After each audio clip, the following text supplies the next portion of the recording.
बिस्मिल्लाहिर्रहमानिर्रहीम अस्सलाम वालेकुम। आप इजी वीज़ा यूट्यूब चैनल देख रहे हैं। मैं हूं कैसर खान।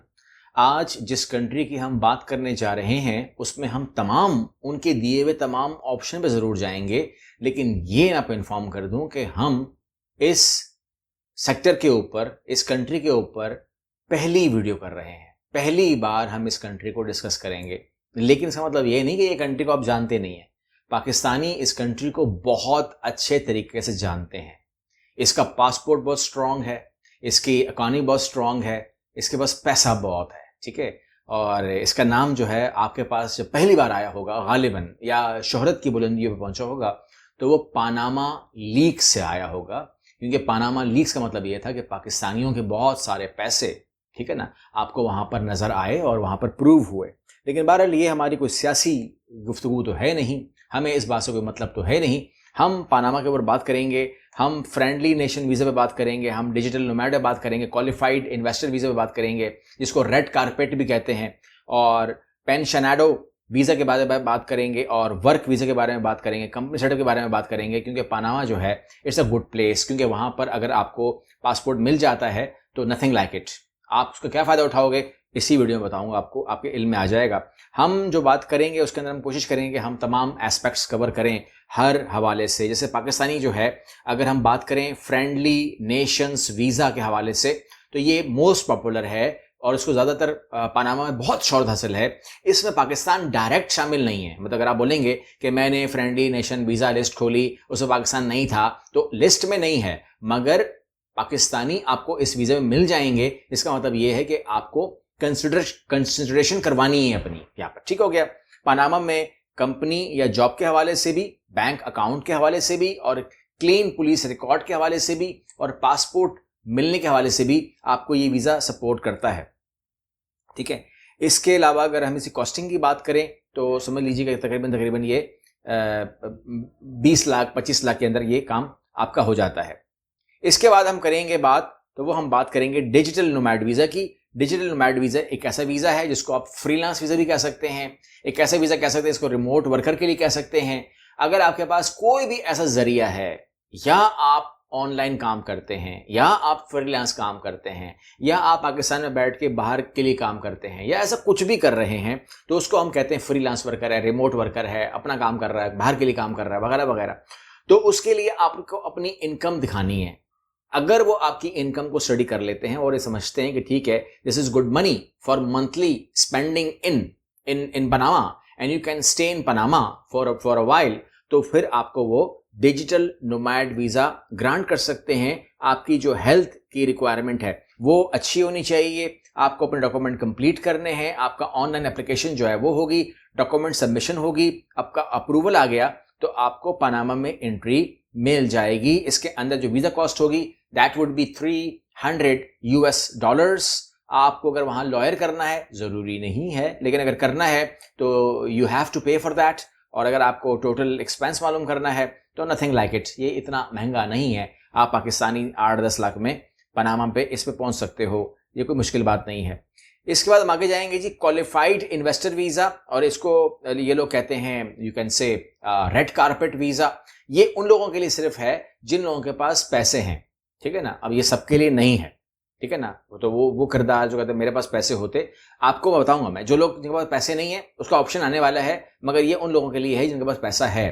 तो या तो वो बैंक डिपॉजिट करेंगे सरकारी तौर पर, ठीक है ना, सर्टिफिकेट हासिल कर लेंगे, उनको उसका पैसा भी मिलेगा, लेकिन वो डिपॉजिट कर देंगे, तकरीबन $3 लाख डिपॉजिट कर देंगे, अगर वो समझते हैं कि उनको पैसा इन्वेस्ट करना है और कुछ भी नहीं करना।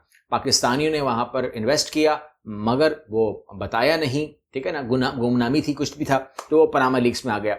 यहां पर अगर आप कहते हैं कि नहीं, मैं बैंक को नहीं मानता, बैंक की इन्वेस्टमेंट को नहीं मानता, बैंक के पैसे के ऊपर पैसा मिलता है उसको मैं नहीं मानता, उसको मैं गलत समझता हूं, तो आप वहां पे प्रॉपर्टी इसके बराबर ले सकते हैं, उस प्रॉपर्टी का रेंट आप ले सकते हैं, या आप वहां पर रह सकते हैं। दोनों सूरतों में you will be a qualified investor visa. आपको रेड कारपेट मिलेगा, आपको गवर्नमेंट जो है वो सर आंखों पे उठाएगी, और आप समझ लीजिए कि आपको पासपोर्ट मिल जाएगा तकरीबन 6 महीने में, और बहुत फायदे हैं उसके। ठीक है ना। इसका जो पासपोर्ट है वो तकरीबन 150 ममालिक में आपको लेके जाता है, और जाहिर सी बात है कि इसका बहुत सारा फ़ायदा है। अगर आप कहेंगे एज लिमिट, तो कोई एज लिमिट इसकी नहीं है, दिमाग में रखिएगा, कोई एज लिमिट नहीं है इसकी, ठीक है। और ऐसे ही अगर आप कहते हैं कि जी यार बात यह है कि मैं हो गया हूँ 60 साल का, ठीक है ना, मैं 60 साल से ऊपर हूँ, अब आप 60 साल से जितने भी ऊपर है, या आपके डॉक्यूमेंट के मुताबिक आप 55 साल के हैं लेकिन रिटायर हो गए हैं, अगर मैं 60 इसलिए बोल रहा हूँ क्योंकि 60 जो है वो आइडियल है, लोग समझते हैं कि भाई यही उम्र है रिटायरमेंट की। अच्छा, तो अगर आपके पास एक हैंडसम मंथली इनकम आ रही है पेंशन के जरिए, क्योंकि इसको कहते हैं पेंशनाडो वीजा, ठीक है, ये बड़ा मशहूर है वहां पर। तो जो पेंशनाडो वीजा है, आपके पास कितना पैसा आ रहा है, 2.5 लाख आ रहा है, 3 लाख आ रहा है, क्या आ रहा है, जो भी आ रहा है, तो 2, 2.5, 3 लाख जो भी आ रहा है, आपने गवर्नमेंट को बोलना है कि जी I need a pensionado visa, I want to stay my rest life in Panama, ठीक है ना, and I can afford because I am a pension person, ठीक है ना, एंड ये मेरे पास अमाउंट आती है और ये मेरे पास वसाइल हैं एंड ऑल दैट।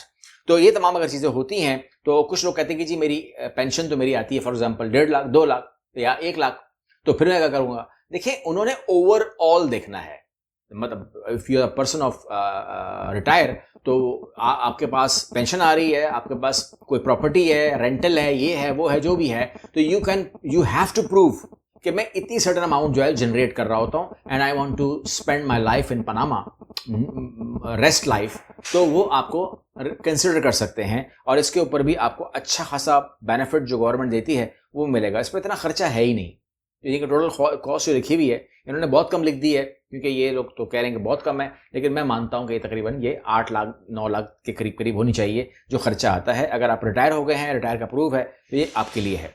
अब आप वो लोग जो लोग कहते हैं कि जी मेरे पास कुछ पैसे हैं, और कुछ लोग ऐसे हैं जो कहते हैं मेरे पास बिल्कुल पैसे नहीं है, तो जिनके पास बिल्कुल पैसे नहीं है वो वर्क वीजा अप्लाई कर सकते हैं, और जिनके पास कुछ पैसे हैं 25 से 35 लाख पाकिस्तानी, तो वो कंपनी वीजा ले सकते हैं। तो इसको हम स्मॉल वर्क वीजा भी कह सकते हैं, इसको हम वर्क परमिट भी कह सकते हैं, ये दोनों के लिए है।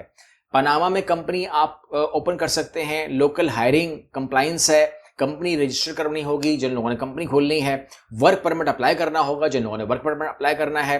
इसकी सहूलत हमारे पास भी मिल सकती है, आप खुद भी कर सकते हैं, गाइड कर दूंगा, अगर कभी जरूरत होगी तो मैं दोबारा किसी वीडियो में गाइड भी कर दूंगा। रेजिडेंसी अप्लाई करनी पड़ेगी आपको वहां पर रहने के लिए, टीआरसी मिलती है आपको, टेम्परेरी रेजिडेंसी। अगर आप कंपनी खोलते हैं तो you have to spend for a company $1,500, $1,500, ठीक है ना, पाकिस्तानी तकरीबन 4.5 लाख रुपए। वर्क परमिट मिलेगा आपको $1,000 का, 3 लाख रुपए पाकिस्तानी हो गए। और इसके अलावा आप कहते हैं कि total cost around you can something around $5,000 जो है, 15 लाख रुपए, ये बता रहे हैं कि खर्चा आ सकता है। इससे ऊपर भी हो सकता है, 20 लाख भी हो सकता है, क्योंकि जब मैं बता रहा हूं तो मैं आपको एस्टिमेट बता रहा हूं। अच्छा, it's a practical option as per Panama, it's a practical option आप जैसे लोगों के लिए जो लोग बिल्कुल भी नहीं कबूल पैसा इनके पास है। अच्छा, उन लोगों के लिए नहीं है जिन लोगों के कमेंट आते हैं कि जी मेरे पास 1 रुपए भी नहीं है, ठीक है ना, मतलब मेरे पास शाम के लिए भी कुछ भी खाने का भी इंतजाम मेरे पास नहीं है, मेरे लिए क्या हुक्म है। तो जाहिर सी बात है कि इसको हम मजाक में समझ सकते हैं कि इस बात को कि आप यहाँ पर ये कमेंट करें कि मेरे पास खाने के पैसे नहीं है, तो फिर आप पनामा को प्लान कर ही क्यों रहे हैं। इसका मतलब ये है कि पाकिस्तान के अंदर ही आपके मामला ठीक नहीं है, मतलब you are not good for even local market. तो जो आदमी देखें, मतलब एक आम तासुर क्या होता है, हम कहते हैं जिसकी इज्जत घर में होती है उसकी इज्जत बाहर होती है। तो अगर यहाँ पर कोई इस हालत में है तो वो बाहर जाकर कैसे अपने आप को सर्वाइव करवा सकता है, मतलब उसकी क्या ख्वाहिश है, उसे कोई टिकट खरीद के दे, उसे कोई वीज़ा भी खरीद के दे, उसे कोई कंसल्टेंसी भी करके दे, और इस दरमियान में वो जनाब जिनके पास कोई इंतजाम नहीं है वो घर में बैठ के कमेंट करेगा खाली, वो घर से बाहर निकलेगा नहीं। तो अगर उसे घर से बाहर निकलना नहीं है तो फिर उस बंदे को हम कहते हैं कि आप आराम घर में ही करें, आपको क्या ज़रूरत है ये तमाम पंचायत सर पे लेने की। एंजॉय करें, मस्त लाइफ आपकी है तो एंजॉय करें, अल्लाह चलाने वाला है, अल्लाह देने वाला है। आपको करना क्या है जी, आपको मैं मास्टर प्लान बता रहा हूं। आपका मास्टर प्लान यह है कि आपको सबसे पहले बताना है कि आप किस काम के लिए एलिजिबल हैं या किस वीज़े के लिए एलिजिबल हैं, डिसाइड करना है आपको वीज़ा टाइप, उसके बाद डॉक्यूमेंट रेडी करने हैं, तरतीब करनी है, जमा करने हैं, उसके बाद आपने इनकम प्रूफ या इन्वेस्टमेंट अरेंज करनी है, उसके बाद आपने पनामा वीज़ा का जो डॉक्यूमेंट चेकलिस्ट है वो कंप्लीट करनी है, और उसके बाद आपने खुद करना है या कंसल्टेंट से करवाना है ये फैसला करना है। उसके बाद आपने एप्लीकेशन बनानी है, भरनी है, सबमिट करनी है, और टेम्परेरी रेजिडेंसी आपको मिलती है शुरू में, और पीआर का पाथवे जो है वो फॉलो होता है। आप कहते हैं कि जी कर लिया, ये सब कुछ मैंने कर लिया, आपका मास्टर प्लान भी क्लियर हो गया है, अब मुझे बताइए कि इसको करने के बाद क्या मिलेगा। तो इसमें होता यह है कि ये पासपोर्ट की तरफ आपको लेके जाता है। लाजमी पनामा जो है वो आपको पासपोर्ट की तरफ लेके जाता है, और जब आपको पासपोर्ट मिल जाता है तो एक ऐसा पासपोर्ट आपकी जेब में आ जाता है कि जो आपको फ्रांस में, जर्मनी में, इटली में, स्पेन में, नेदरलैंड में, शेंजन एरिया में, यूरोप में आपको फ्री, यानी कि आपको 90 दिन का स्टे मिलता है हर बार। ठीक है ना। साल में आप 4 दफा जाएं तो भी, साल में आप 10 दफा जाएं तो भी, you know need to apply visa. आपने अप्लाई ही नहीं करना। ठीक है ना। आपने क्या करना है, आपके पास कौन सा पासपोर्ट है, पनामा का। आपने सर ये करना है कि आपने कहा कि सर टिकट है ये आज का, मैं आज जा रहा हूं। तो अब वीजे कब होगा, कौन अप्लाई करेगा, कौन सा अप्लाई करूं, अपॉइंटमेंट नहीं मिल रही, ये तमाम बातें नहीं है जी। ठीक है। इसके अलावा अगर आप बोलते हैं और कोई वीजे होते हैं, जैसे बिल्कुल UK no visa, visa free है, यूके चले जाएं। आयरलैंड वीजा फ्री है, कोई वीजा नहीं है, चले जाएं। इसके अलावा सिंगापुर, मलेशिया, साउथ कोरिया चले जाएं। इसके अलावा ब्राजील, अर्जेंटीना, चिली, मैक्सिको चले जाएं। इसके अलावा जितने भी करीबियन एरियाज हैं सब आपके लिए फ्री है। इसके अलावा जो बाकी एरियाज हैं वो तो जाहिर सी बात है कि उसमें है, सिवाय ऑस्ट्रेलिया, सिवाय ये कनाडा एंड यूएसए वगैरह के, जहां पर प्रॉपर वीज़ा अप्लाई होता है। बाकी कोई आपको ईटीए देगा, कोई आपको ई वीज़ा देगा, लेकिन वो इजी होंगे। कोई आपको वीज़ा ऑन अराइवल देगा, और वीज़ा फ्री कंट्री की बहुत बड़ी लिस्ट, 150 कंट्रीज जो हैं, मैंने कहा वो वीज़ा फ्री हैं। तो ये बहुत अच्छी चीज़ है। ठीक है ना। आप अगर पनामा पे काम करेंगे तो ज़ाया नहीं होगा इसका। ठीक है ना। बहुत फ़ायदे वाली वीडियो, बहुत फ़ायदे वाली ये वीडियो बन सकती है अगर आप इसमें से कोई भी अपने लिए कोई इंतखाब करते हैं। क्योंकि मेरे पास बहुत सारे क्लाइंट कह रहे थे मुझे कि हम लोग जो रिटायर हो गए हैं, या हम नोमैड हैं, हम रहना नहीं चाहते पाकिस्तान में या इंडिया में या कहीं पर भी, तो हमें बिल्कुल एक साइड पर जाना है, अलग अलग ज़िंदगी गुजारनी है। एक पनामा जो है इज़ अ पीसफुल प्लेस।